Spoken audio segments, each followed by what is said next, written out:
दर्शकों, जैसा कि हम सभी जानते हैं कि पृथ्वी लोक पर गंगा नदी को सबसे पवित्र माना जाता है। देवी गंगा को हिंदू धर्म में मुक्तिदायिनी भी माना जाता है।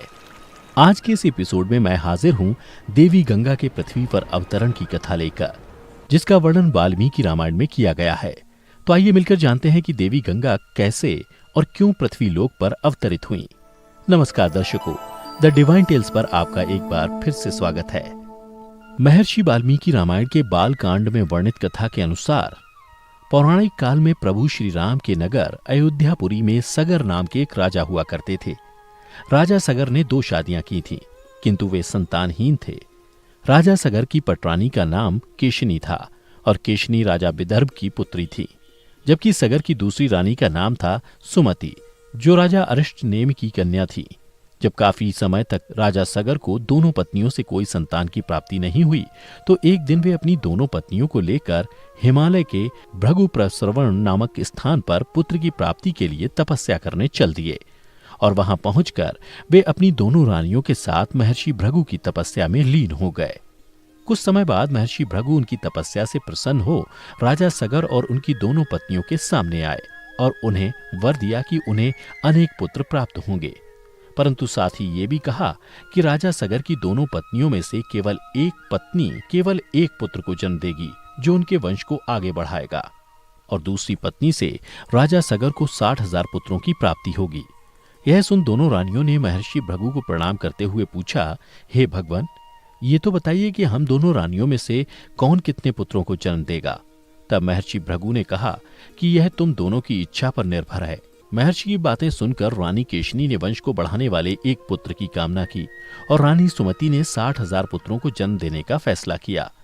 उसके बाद राजा सगर महर्षि भृगु को प्रणाम कर रानियों सहित अपनी राजधानी को लौट आए। उसके बाद समय आने पर रानी केशनी ने महर्षि भृगु के वरदान के अनुरूप एक पुत्र को जन्म दिया, जिसका नाम असमंजस रखा गया। वहीं रानी सुमति के गर्भ से एक तुम्बा उत्पन्न हुआ, जिसे देख राजा सगर निराश हो गए, परंतु जब उस तुम्बा को फोड़ा गया तो उसमें से 60,000 छोटे छोटे बालक उत्पन्न हुए, जिसे घृत से भरे घड़े में पाला पोसा गया। समय के साथ जब वे सभी 60,000 राजकुमार युवा हुए तो राजा सगर का ज्येष्ठ पुत्र असमंजस दुराचारी हो गया। वह अयोध्यापुरी के छोटे छोटे बालकों को सरयू नदी में फेंक देते, जिसे देखकर उसे बड़ा ही आनंद आता। यह देख राजा सागर ने असमंजस का विवाह इस उम्मीद से करवा दिया कि शायद विवाह के पश्चात वह बुरा कर्म छोड़ दे, परंतु ऐसा नहीं हुआ। फिर अंत में राजा सागर ने अपने ज्येष्ठ पुत्र असमंजस को अपने राज्य से निर्वासित कर दिया। राज्य से निर्वासित होने के बाद असमंजस की पत्नी ने एक पुत्र को जन्म दिया, जिसका नाम अंशुमान रखा गया। बड़ा होने पर असमंजस का वह पुत्र सदाचारी और पराक्रमी हुआ। कुछ समय बाद राजा सगर के मन में अश्वमेध यज्ञ करने का विचार आया। उसके बाद राजा सगर ने हिमालय एवं विंध्याचल के बीच की हरितिमा युक्त नामक पवित्र स्थान पर एक विशाल एवं भव्य यज्ञ मंडप का निर्माण करवाया। फिर राजा सगर ब्राह्मणों के साथ बैठकर यज्ञ की अग्नि में आहुति डालने लगे और अश्वमेध यज्ञ के अश्व की रक्षा के लिए अंशुमान के नेतृत्व में अयोध्यापुरी की सेना निकल पड़ी। अश्वमेध यज्ञ का अश्व कई राज्यों से होकर गुजरा, किंतु किसी ने उसे रोकने का साहस नहीं किया। सभी राज्यों ने बिना युद्ध के ही महाराज सगर की मित्रता स्वीकार कर ली। उधर जब देवराज इंद्र को यह पता चला कि पृथ्वी लोक पर राजा सगर द्वारा किया जा रहा अश्वमेध यज्ञ सफलतापूर्वक संपन्न होने वाला है, तो उन्हें अपने सिंहासन जाने का डर सताने लगा। फिर देवराज इंद्र ने एक राक्षस का रूप धारण कर अश्वमेध यज्ञ के अश्व को चुरा लिया और उसे ले जाकर कपिल मुनि के आश्रम में बांध दिया। इधर अंशुमान अपने सैनिकों के साथ उस अश्व को खोजने लगे, लेकिन काफी देर खोजने के बाद भी अश्व नहीं मिला। फिर अंशुमान ने यह बात जाकर राजा सगर को बताई।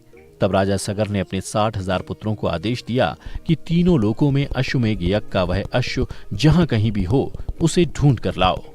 पिता का आदेश पाते ही सगर के सभी 60,000 पुत्र अश्व को खोजने निकल पड़े। इसके लिए उन्होंने सबसे पहले पूरी पृथ्वी को खोदना शुरू किया, परंतु काफी समय तक खोदने के बाद भी उन्हें वह अश्व नहीं मिला। इस क्रम में पृथ्वी लोक पर निवास करने वाले हजारों प्राणी इन राजकुमार के हाथों मारे गए। उधर जब इन बातों का पता देवताओं को चला तो वे भी ब्रह्मा जी के पास पहुंचे और बोले, हे ब्रह्मदेव, राजा सगर के सभी पुत्रों ने पृथ्वी लोक पर आतंक मचा रखा है, इसे अब आप ही रोक सकते हैं। तब ब्रह्मा जी ने कहा, देवगण, ये राजकुमार क्रोध एवं मद में अंधे होकर ऐसा कर रहे हैं। इस समय पृथ्वी की रक्षा का दायित्व कपिल ऋषि पर है, इसलिए वे अवश्य कुछ न कुछ करेंगे। उधर पूरी पृथ्वी को खोदने के बाद भी जब अश्व और उसको चुराने वाला नहीं मिला तो सभी राजकुमार पाताल लोक जा पहुंचे। पाताल में अश्व को खोजते खोजते वे सभी वसुदेव कपिल मुनि के आश्रम में पहुंच गए, जहां उन्होंने देखा कि कपिल मुनि तपस्या में लीन है और उन्हीं के पास यज्ञ का वह अश्व बंधा हुआ है। यह देखकर वे सभी कपिल मुनि को ही अश्व चुराने वाला समझकर दुर्वचन कहने लगे और फिर उन्हें मारने के लिए आगे बढ़े, जिससे कपिल मुनि की समाधि भंग हो गई और उन्होंने क्रोध में आकर राजा सगर के सभी 60,000 पुत्रों को जलाकर भस्म कर दिया। इधर जब बहुत दिनों तक राजा सगर को अपने 60,000 पुत्रों की कोई सूचना नहीं मिली तो उन्होंने अपने पौत्र अंशुमान को उन्हें खोजने का आदेश दिया। फिर अंशुमान उन सभी को पृथ्वी पर ढूंढने लगे। काफी समय तक ढूंढने के बाद अंशुमान को एक दिन एक मार्ग पाताल की ओर जाता हुआ दिखाई दिया। फिर वे उसी मार्ग से होते हुए पाताल लोक में उसी स्थान पर पहुंच गए जहां कपिल मुनि ने राजा सगर के 60,000 पुत्रों को जलाकर भस्म कर दिया था।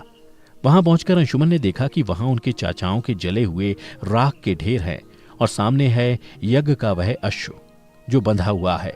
अपने चाचाओं को भस्म हुआ देखकर अंशुमन अत्यंत दुखी हो गए और वहीं भूमि पर बैठ गए। कुछ क्षण पश्चात उनके मन में यह विचार आया कि भस्म हुए राजकुमारों की मुक्ति के लिए उन्हें जल अर्पण करें, लेकिन उन्हें आसपास कोई भी जलाशय नहीं दिखा। तभी अंशुमान की नजर पक्षीराज गरुड़ पर पड़ी। फिर अंशुमान ने उन्हें प्रणाम करते हुए पूछा, हे पक्षीराज, मैं अपने चाचाओं का तर्पण करना चाहता हूँ। समीप में अगर कोई सरोवर हो तो कृपा कर उसका पता बताएं, और यदि आपको इनकी मृत्यु के बारे में कुछ भी पता हो तो वो भी बताएं। तब गरुड़ जी ने अंशुमान को बताया कि कैसे देवराज इंद्र ने उस अश्व को चुराया और कपिल मुनि के पास छोड़ दिया, और जब उसके चाचा उस अश्व को ढूंढते हुए यहाँ पहुंचे तो कपिल मुनि के साथ दुर्व्यवहार करने के कारण उन सभी को उन्होंने जलाकर भस्म कर दिया। तत्पश्चात गरुड़ जी ने अंशुमान से कहा कि ये सब अलौकिक शक्ति वाले दिव्य पुरुष के द्वारा भस्म किए गए हैं। गंगा के जल से ही तर्पण करने पर इन सब का उद्धार संभव है। इसलिए अब तुम अश्व लेकर वापस चले जाओ ताकि तुम्हारे पितामह यज्ञ पूर्ण कर सकें। गरुड़ जी के मुख से सारी बातें सुनने के बाद अंशुमान उनसे विदा लेकर वहां से चल दिए। अयोध्या पहुंचकर अंशुमान ने सारी बातें राजा सगर को बताईं, जिसे सुनकर वे दुखी हो गए और फिर उसी दुखी मन से उन्होंने यज्ञ पूरा किया। उसके बाद अपने पुत्रों की मुक्ति के लिए वो देवी गंगा को पृथ्वी पर लाने के उद्देश्य से तपस्या करने वन में चले गए। कुछ वर्ष पश्चात तपस्या में लीन राजा सगर स्वर्ग सिधार गए। राजा सगर के देहांत के पश्चात अंशुमान ने भी गंगा को लाने के लिए तपस्या की, लेकिन वो भी सफल नहीं हो सके और स्वर्ग सिधार गए। अंशुमान के परम प्रतापी पुत्र दिलीप हुए। अंशुमान के स्वर्ग सिधार जाने के बाद उनके पुत्र दिलीप अयोध्या के राजा बने। उसके बाद जब राजा दिलीप का पुत्र भागीरथ बड़ा हुआ तो वो भी उसे राज्य का भार सौंपकर गंगा को पृथ्वी पर लाने के लिए तपस्या करने चले गए, पर उन्हें भी सफलता नहीं मिली। भगीरथ बड़े ही धर्मनिष्ठ राजा थे, किंतु उनकी कोई संतान नहीं हुई। इस पर वे अपने राज्य का भार मंत्रियों को सौंपकर स्वयं गंगावतरण के लिए गोकर्ण नामक तीर्थ पर जाकर कठोर तपस्या करने लगे। भागीरथ के कई सालों की कठोर तपस्या के बाद ब्रह्मा जी प्रसन्न हुए और उनके सामने प्रकट होकर वर मांगने के लिए कहा। भगीरथ ने ब्रह्मा जी से कहा कि परमपिता, यदि आप मेरी तपस्या से प्रसन्न हैं तो मुझे यह वर दीजिए कि मेरे पूर्वज महाराज सगर के पुत्रों को मेरे प्रयत्नों से गंगा का जल प्राप्त हो, जिससे कि उनका उद्धार हो सके। साथ ही मुझे संतान प्राप्ति का भी वर दीजिए ताकि इक्ष्वाकु वंश आगे बढ़ सके। तब ब्रह्मा जी ने कहा कि संतान का तेरा मनोरथ शीघ्र ही पूर्ण होगा, किंतु देवी गंगा पृथ्वी पर अवतरित नहीं हो सकती, होने में एक समस्या है। यह सुन राजा भगीरथ ने कहा, हे भगवान, देवी गंगा पृथ्वी पर अवतरित क्यों नहीं हो सकती? तब ब्रह्मा जी ने कहा, हे वत्स भगीरथ, क्योंकि जब गंगा जी वेग के साथ पृथ्वी पर अवतरित होंगी तो उनके वेग को पृथ्वी संभाल नहीं सकेगी। गंगा जी के वेग को संभालने की क्षमता देवाधिदेव महादेव जी के अतिरिक्त किसी में भी नहीं है, इसलिए तुम्हें महादेव जी की कठोर तपस्या कर उन्हें प्रसन्न करना होगा। इतना कहकर ब्रह्मा जी अपने लोक को चले गए। इधर ब्रह्मा जी के जाने के बाद भगीरथ ने साहस नहीं छोड़ा और वे उसी जगह पैर के अंगूठे के सहारे खड़े होकर महादेव जी की कठोर तपस्या करने लगे।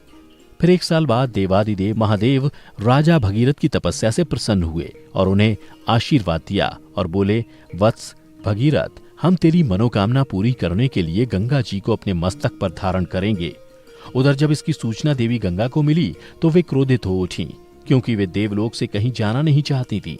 फिर देवी गंगा ने निश्चय किया कि वे अपने प्रचंड वेग से शिव जी को बहाकर पाताल लोक ले जाएंगी, और जब वे भयानक वेग से शिव जी के सिर पर अवतरित हुईं, तो देवी गंगा का यह अहंकार महादेव जी से छुपा न रहा।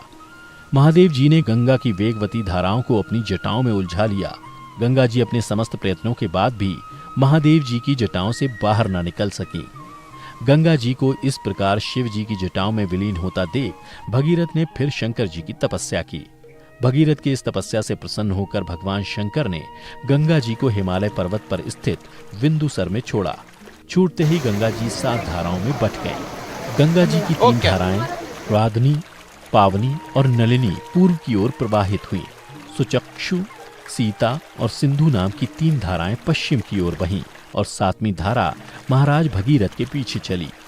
जिधर जिधर भगीरथ जाते थे उधर उधर ही गंगा जी जाती थी। स्थान स्थान पर देव, यक्ष, किन्नर, ऋषि, मुनि आदि उनके स्वागत के लिए एकत्रित हो रहे थे। जो भी उस जल का स्पर्श करता था भव बाधाओं से मुक्त हो जाता था। चलते चलते गंगा जी उस स्थान पर पहुंची जहां ऋषि जाह्नवी यज्ञ कर रहे थे। गंगा जी अपने वेग से उनके यज्ञशाला को संपूर्ण सामग्री के साथ बहा कर ले जाने लगी। इससे ऋषि को बहुत क्रोध आया और उन्होंने क्रुद्ध होकर गंगा का सारा जल पी लिया। यह देखकर राजा भगीरथ निराश हो गए और वे महर्षि जाह्नवी से देवी गंगा को मुक्त करने का अनुरोध करने लगे और उन्हें सारी बातें बतलाईं। तब महर्षि जाह्नवी ने अपने कान के रास्ते देवी गंगा को मुक्त कर दिया। तभी से देवी गंगा का एक नाम जाह्नवी पड़ गया। फिर राजा भगीरथ उस ओर चल पड़े जहां उनके पूर्वजों की राख पाई हुई थी। फिर देवी गंगा भी उनके पीछे पीछे चलने लगी और कपिल मुनि के आश्रम पहुंचकर उन्होंने राजा सगर के 60,000 पुत्रों को मुक्ति दिलाई। फिर राजा भगीरथ ने उन्हें धन्यवाद दिया। उसके बाद ब्रह्मा जी ने प्रसन्न होकर भगीरथ को वरदान दिया कि तेरे पुण्य के प्रताप से प्राप्त इस गंगा जल से जो भी मनुष्य स्नान करेगा या इसका पान करेगा वह सब प्रकार के दुखों से रहित होकर अंत में स्वर्ग को प्रस्थान करेगा। जब तक पृथ्वी मंडल में गंगा जी प्रवाहित होती रहेंगी तब तक उसका नाम भागीरथी कहलाएगा। तो मित्रों, इस तरह देवी गंगा पृथ्वी लोक पर अवतरित हुई। अगर आपको देवी गंगा की ये कथा पसंद आई हो तो इसे ज्यादा से ज्यादा लाइक और शेयर करें। साथ ही ऐसी ही पौराणिक और धार्मिक कथाओं के लिए हमारे चैनल को अभी सब्सक्राइब कर लें। फिलहाल आज की वीडियो में इतना ही। अब हमें दें इजाजत। आपका बहुत बहुत शुक्रिया।